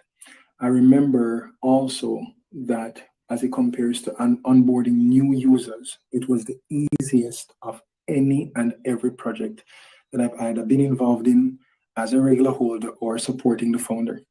So I'll say that right now that I think for you and your team, what you guys are doing with your wallet, you spoke about it very early from the black paper, right?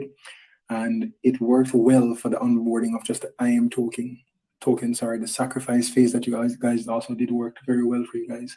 I think you're gonna be steadfast in focusing on that and letting competition be actually for how many new users want to come into the ecosystem rather than worrying about who else is building what.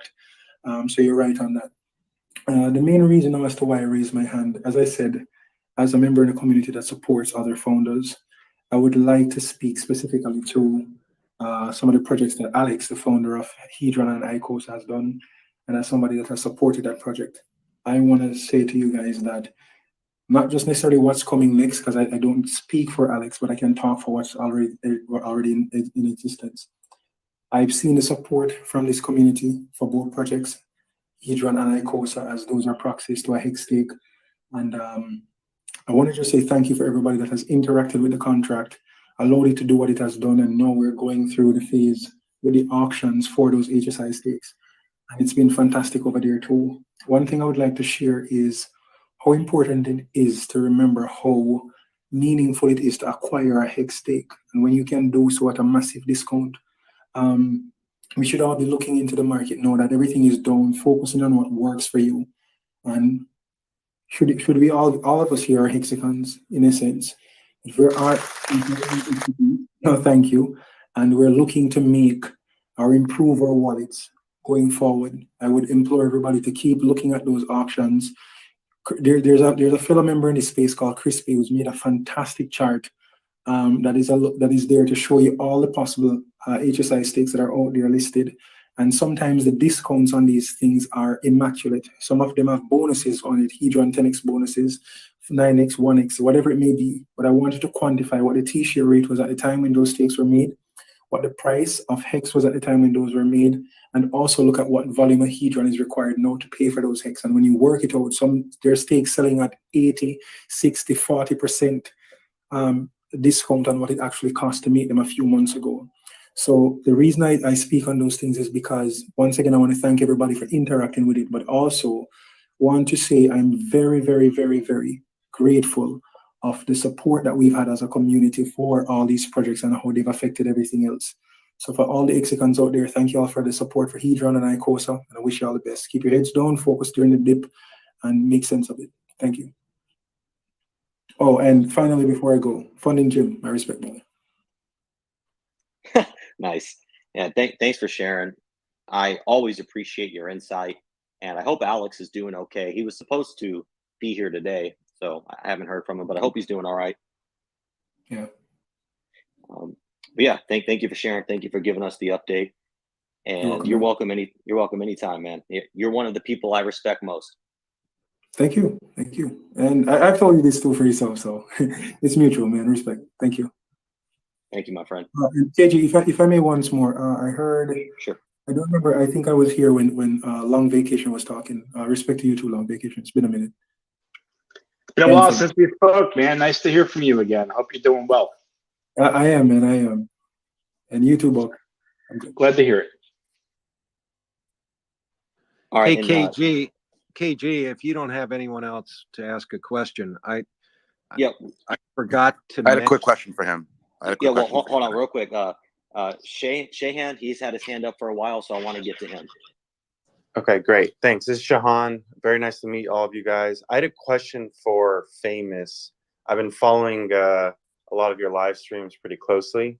How do you go about two questions for you. How do you go about the process of adding different tokens? So what I love about what you're doing is that you kind of get a basket of goods from the Pulsechain ecosystem, which I think is awesome. So one, how do you go through the process of selecting coins? And two, do you have any estimates as to first year, second year fees that you expect to generate on the platform? I can't make any forward-looking estimates on the fees. You can look at GMX on AVAX, which did around 20 million, and GMX on Arbitrum, which did about 100, as pretty rosy scenarios. There's a fork that's been running for about a month on Polygon. It did about $1 million last month. But yeah, it's absolutely impossible to say what will happen on Pulsechain because we don't know when Pulsechain's coming. I don't suspect we'll have a lot of competition at the onset. So I think that's a nice thing. I imagine we will have quite a few users because the community has really gotten behind us very well. So I think we'll probably be the only place in town where you can do this, except for maybe one or two other, which probably will have limited stuff. Maybe.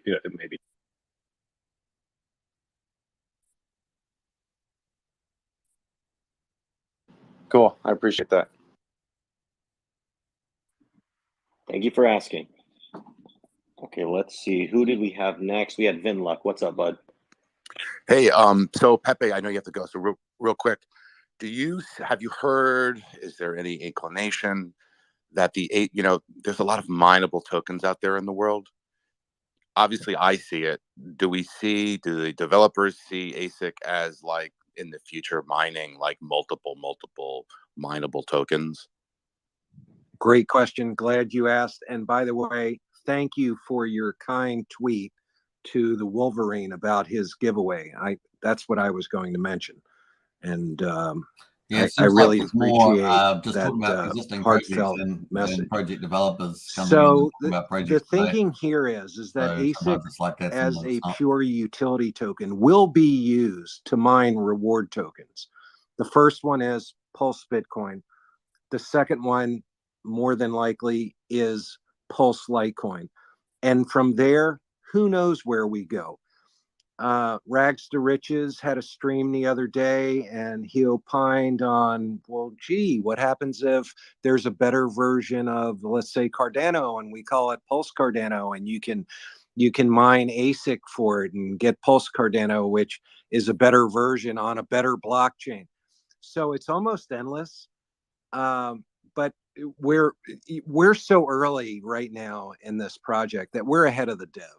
You know, he hasn't even finished his initial volley of projects that he's launching.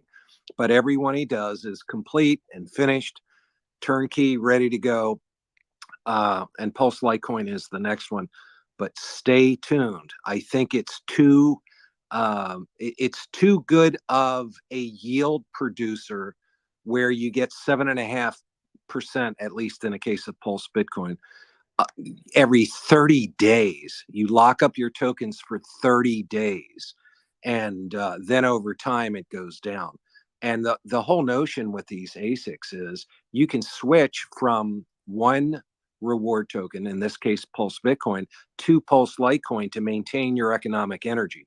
So if there's another token after that, you'll be able to keep up this 90% APY for a long time.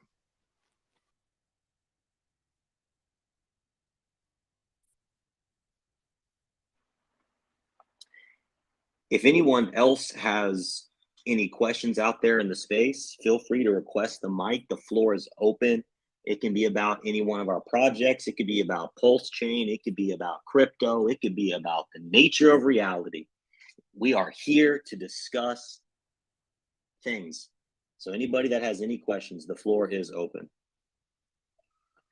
Real quick, KG, I wanted to mention that Wolverine, who is one of our larger bag holders, is giving away 10,000 Pulse Bitcoin from his own wallet to one winner, just one winner who comes up with a video, whether it's on TikTok or Insta or YouTube, whatever. And I would highly suggest to go to Wolverine's Twitter feed. It's at Wolverine_2241. Get details. You only have a few days left, but that's roughly $25,000 to the winner in a brutal, bloody bear market. If you've got mad video skills, give it a whirl. Feel free You know what's so cool about? Feel free to pin a tweet to the top of this space if you know how to do that. You know what's so cool about that is he can easily go, you know, anyone they can go to get videos made anywhere, right? We can get some great marketing videos if anyone wants to. Keeping it within the community is just awesome. I don't know if you've seen the quality of the videos that have been produced so far, but it is astounding. I've never seen the likes of it before. So I can't wait to figure out who the winner is. It's actually really smart in respect to that, because if you went and invested that $25,000 into a marketing video or 2 or 3 or 4, however many it could really be, you know, a good professional marketing video is somewhere between like $4,000 and $10,000, you know, for an animated whatever video. Even if you're paying an influencer, it can be like $5,000 or more dollars. So, but the beautiful thing is you get the community engaged, and you're going to get a lot of videos and all these different profiles sharing it and appealing to their audience because they're creating unique and organic content for their audience. So that is a really cool and really good idea. Well, and he's given away 20,000 Pulse Dogecoin in the past. He is a benevolent community member. So I can't tell you how honored I am to work beside him. Very nice. Very nice. We have someone else connecting here. Corey, if you can hear me, the floor is yours. Oh, it was hard to hear everything that Pulsechain had to say. I checked out their Telegram. It looks like they're launching NFTs that yield. I just thought maybe he could give us a little more information. Yeah, it looks like he dropped down, but so yeah, sorry about that. He left.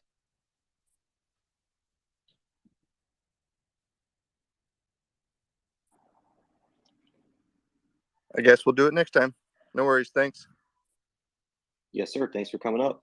The floor is open, everybody. Any questions? If nobody has any questions or nobody has any further insight to share, we can wrap the space up, call it a short one, but we're all here collected together. So if there's anything that anybody wants to discuss, there's no better time than now. We're not promised any other moment. It's actually Corey's point about NFT yield or yield bearing NFTs is actually really interesting and something we're doing some work within Power City for.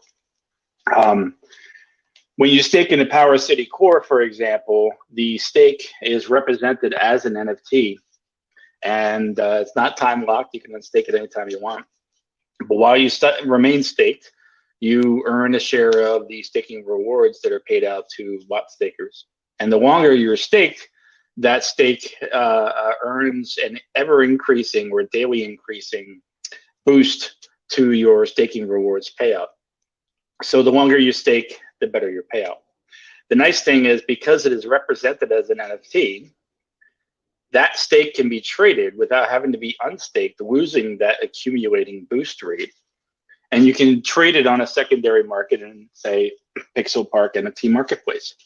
So we definitely believe that there's a lot of opportunity to do really, really interesting things with NFTs to allow them to be yield bearing, to represent DeFi instruments, and extend beyond the amazing artwork that we already see. Believe me, we love the artwork. We love some of the extremely unique things that we see artists like Melted Minds pulling together a series of different collections that will be launching on Pulsechain. Really, really cool stuff. But we also know that the technology can reach beyond just a creative angle, but also into DeFi, staking, yield-bearing instruments, and to even representation of physical property. We have a partnership with Boxable that will launch a 10,000 piece NFT collection on Pulsechain, representing the ability to buy a boxable tiny home that they will manufacture in their new manufacturing facility that they built in Las Vegas, and you shipped anywhere in the country or the world, I believe. And that NFT allows you to redeem it, to get into their actual production pipeline, which is over 100,000 people deep right now. So it'd be like a VIP pipeline to get that tiny home built. And it's another great idea on how do you take NFTs and utilize that in new directions. I definitely see a future where instead of going to Indiegogo or going to, say, Tesla to get on a waiting list for a Cybertruck, maybe you get an NFT, and that waiting list entry can then be traded and retraded and retraded and retraded legally on a blockchain, and have that opportunity represented as a token that can actually carry value with it, and then be redeemed for a real physical item that you can take possession of. So we're excited about things like that, and always open to new ideas from the community on other ways that we can utilize NFT technology, especially as we can leverage them in different ways within our ecosystem. The boxable NFTs you guys are doing is so freaking cool. And for those that don't know, the home that Elon Musk actually lives in is a boxable home. So that's, in my opinion, a major win for Pulsechain to have that unique, or I don't know the word I'm looking for, the unique partnership, right? So that's very cool. Excellent score by you guys, I must say. There's a lot of work by Toshi and others on the team to work that out. So a lot of respect to the amount of effort they put into that. But we're excited because that's yet another unique thing to bring to Pulsechain, right? That NFT is not going to be on Ethereum. It's not going to be on Cardano, Solana. It's not going to be on any other chain. It's going to be on Pulsechain. So you want to buy a new boxable home using crypto, you got to come to Pulsechain, right? Come to Pixel Park, you can buy it there. I mean, it's a huge opportunity to bring new eyes and new capital onto the chain, get people into the environment, right? This much broader ecosystem that we're all promoting, because it just creates an amazing opportunity to onboard new people. So I think Shahan has a question. Yep, I was just going to pass the mic. Go ahead. Cool, thanks. So we have a nice quorum of founders here, and I was just wondering, we have a bunch of people listening. Are there any gaps outside of what you guys are covering or the use cases you're covering that you think would benefit the Pulsechain community?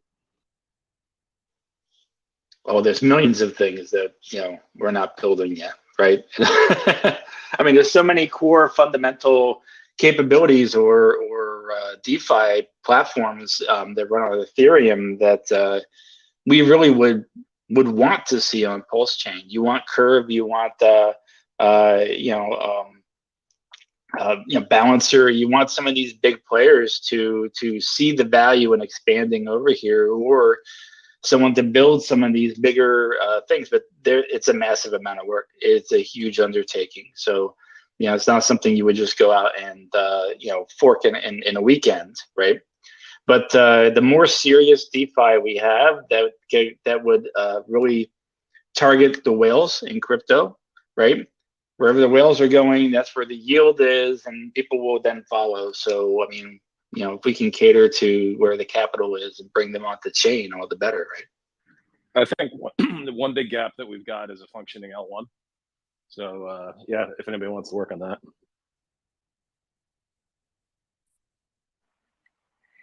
I mean, that is a fair point. Yeah, it kind of all depends on that at the end of the day. But great question also. Vinluck, I see that you have your hand up. Hey, long vacation on the boxables. Katie gave us the insight on that a little while ago. I love her for it. I think it was pretty neat. I guess it gets you into the supply, into the distribution chain early. What are the economics of that, of the NFT? Is there a discount on the boxable home itself? Is there, the 10,000 that you're spending on the NFT, does that get included in the price of the boxable home, or is that in addition? You just paying a premium to be able to get one delivered to you early? What does that look like? So the 10,000 is the number of NFTs that will be minted, right? Now the cost of the NFT is more like the cost of the actual home, right? So the opportunity here is more like, especially for those who sacrifice for Pulsechain, who will have Pulse available to them, might be able to maybe, find a place to go mint some stable coins, and then maybe use that stable coin to then go purchase an NFT. And that NFT then can be redeemed or burnt by entering the production queue, right? The work queue for Boxable. You'll have to go through a onboarding process, and because they have to be able to ship the house out to you, you do have to give up some personal information to do that. Right. But you exchange the NFT for the actual home that then gets produced according to your specs and then delivered out to you.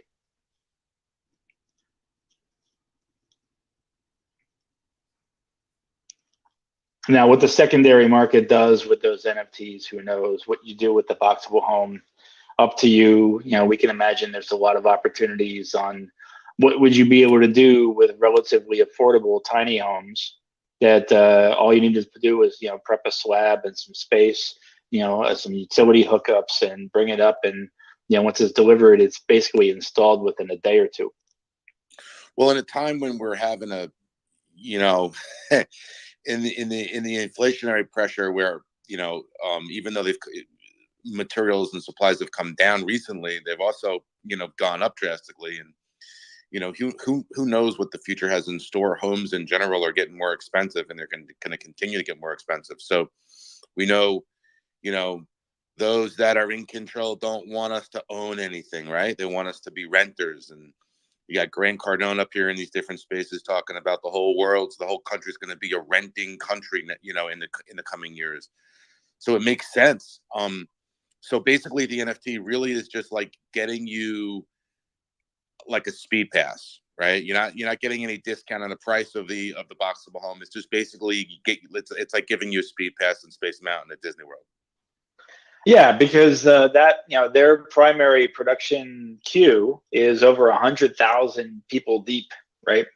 Right. And they're getting new engagement all the time. So, I wouldn't be surprised if they were already starting to consider building a third production line, right? Because they just finished the second one.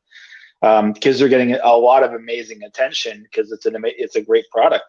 So if you have a chance to jump that line, right, a 10,000 person deep line versus 100,000 person deep line, I think there's additional value above and beyond just the cost of the home.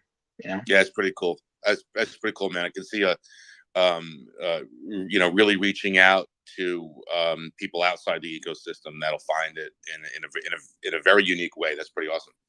Congratulations. Funding, Jim, go ahead. What's up, buddy? Yeah, I just got a couple of minutes, but can you hear me? Is my voice okay? Yes, sir. You sound sick. I hope you're feeling all right. Yeah, that's why I'm going to save how long I speak. So that's very interesting about the Boxable. I've heard about this NFT project in the past, and it is interesting to say that maybe it's a position in allocation or in the production line. A lot of those things, whether they're cost that's baked in or there's an overage, even if it's an efficient factory, basically creating similar product. That's one thing. A different idea that maybe a different type of NFT would be the automobile industry, especially when they are specific package or allotments of a particular make of a car. So like if you're going to approach Bugatti or Audi or something like that, they're going to have a certain number of cars with a certain interior package or color scheme and things like that. Those are great NFT projects to think about or to even cross-promote. The existence of Pulsechain itself, the ecosystem as far as the crypto element, the endpoint, which is people want to make money in crypto, and then where are they going to spend it might be on nice cars and houses and clothing and things like that. So I think that that's an interesting bridge into the tangible world. You're kind of going from fiat through a bridge into crypto, and then you're typically going back out either into a tangible good or into a fiat that can spend into a tangible good or service. But yeah, the RPO or the specific allotment of a limited production of something like Boxable or like cars, it's an interesting application and branding cross deal. Well, think about the future possibilities for business. Right now, if you have a large manufacturing business and you want to outfit a new line of machinery that will then produce a new product, you need to go into significant debt to raise that capital to acquire all that machinery. Now, a lot of small businesses are going around that by doing a self-fundraise, right, through the community fundraising platforms like Indiegogo and so on. What if companies could instead utilize something on the blockchain here where you're selling NFTs that represent products that will be produced on those manufacturing lines, raising that capital in advance, but not as necessarily debt per se, but as pre-orders. It's very much what Tesla has been doing, right? They take these pre-orders. Now it's not massive amounts of money because it doesn't take a lot of money to get on their waiting list. But what if someone's paying the full amount in advance?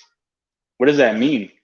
And is there value then, if that product becomes so sought after and so desired, is there value in that NFT that is above and beyond the street value of the product because you can get it faster if you can get in line further by buying someone else's space? It's like hiring someone to go sit in line for you at the Apple store when the new Apple iPhone's going to drop, right? So I can see a lot of interesting opportunities in the future if people take this another step further. That's why I use the speed pass analogy. You know, you go to Space Mountain and Disney World, you pay extra money for the speed pass because you can walk to the front of the line.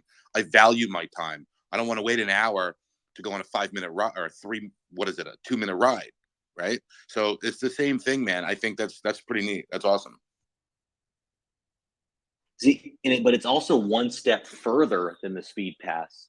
It's literally the ability to buy and sell real estate without ever having to go through the physical conveyance process of the real estate. So yes, of course, once you redeem the NFT, then it becomes physical real estate. But before then, it's going to have a market based on a physical, tangible asset, like Funding Jim said. But that market is as easily transferable as, hey, what's your wallet address? That's a cool element that I like about it. Yeah, and just to clarify a few things, I mean, the boxable NFT is not real estate. It is just the ability to be in line to then order the home to be built and delivered to you, right? So what you do with it is up to you, but the actual NFT is not real estate, but it is the ability to redeem it for a home that is then manufactured and delivered to you when you're ready to actually do that, take ownership of it.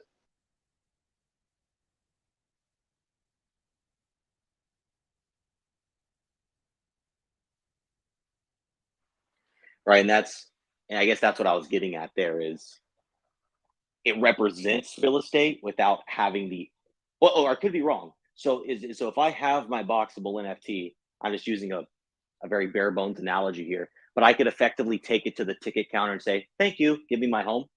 Is it literally that simple, effectively? Yeah, pretty much, right? You would go to a separate site where you would redeem. By redeeming it, you would burn the NFT by sending it to a burn wallet. You would go through an entire registration process saying, here is my name and my address where I want to deliver to. If there's options to select, here are my options that I'm selecting, etc. And you go through basically a checkout process. So that's why, there is a little bit of, I guess you could call it KYC or something, but they're going to need to know where to send the home to, right? But until that point, it is basically a voucher, in a sense. So you have a voucher to go build a home, that can be delivered to a property and installed there. Until then, it's a tradable voucher that you can then, do what you want in the cryptoverse with it. Innovation. That's an interesting challenge, because basically the value that you're saying that the NFT has is the fact that it has either priority or somewhere in the production line. So you could say, hey, it could be executed and delivered within 30 days, 60 days, something like that, when there might be a long queue. So basically you're saying that the NFT has a value as priority or redemption, the maximum length of redemption time. And what is that value that you assign to the NFT? Instead of waiting 6 months or 9 months or 2 years for delivery, you're basically saying that the NFT's value is 60 days or something along those lines. It almost sounds like the Cybertruck, $100 to get in line for Cybertruck, and they make 100,000 quote unquote pre-sales as far as the allotment in the production line. That doesn't necessarily mean that it's the first Cybertruck, the first guy that did $100 commitment. So it is a little bit gray about what it is that the market, how the market would value that, because it's a limited sector that would say, I need a boxable, and it's a limited sector that would say the same thing about, specialty automobile or, something else, whether custom or just limited supply. So yeah, those metrics, when they go into the tangible world, and there's all kinds of things like the company could, need to change its production volume or scale down or be bought by a different entity altogether and operate in a different way a couple of years down the road. So those things that it tie to a real world good have real world challenges about their supplied and deliverable timelines and things like that. So just keep that in mind when you're marketing it. Correct, and really the marketing is more by Boxable for their product, but I'm just thinking anyone in general who wanted to try to launch a product in advance. The idea of crypto is basically, its value is defined by demand and liquidity, and that's it, right? How many people want it? And is there anyone out there trading it that I can trade through? How much liquidity is available to trade through? And that pretty much drives price. Whereas in the real space, traditional finance, right, markets are typically defined by tangible assets, tangible things that intrinsically have value because you could turn around and sell it in the marketplace, right? So it does add another angle to crypto that we don't have today, because it's more than just a JPEG stored on IPFS. It's more than a unique piece of art or video that was created specific to this one collection. It is now, it can go beyond that, and it could be either a yield-bearing, DeFi construct, or it can be a voucher to be redeemed for a real physical item that you can have delivered to you. So I think it just adds another angle to the game, and gives maybe some new opportunities for blockchain to be utilized in more industries. Yeah, I've seen, and again, in a similar marketplace, if you go on eBay and you're saying what's the 2024 vehicle that's coming out next, people already have been assigned allotments either by dealers or whatever, and then they will resell that. They'll say, I put $5,000 toward this number in the allotment, and you can buy me out, on eBay. You can do that now with certain cars.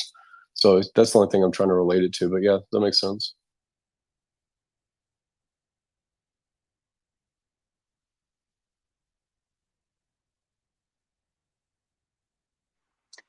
What's up, Naughty P?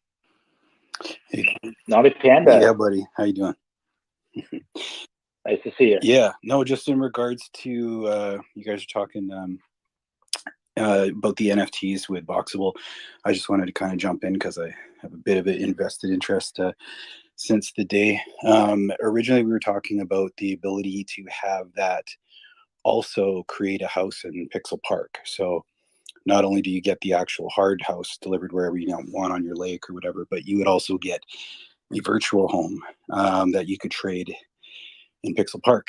And then I was exploring the idea of that, for example, depending on, not financial advice or what area you live in, but if you're just executing a feature on a coin that you still have, for example, I put the house on my lake property, but I'm actually still enjoying my coin that I still own in Pixel Park, my little virtual, and there's value in that to me.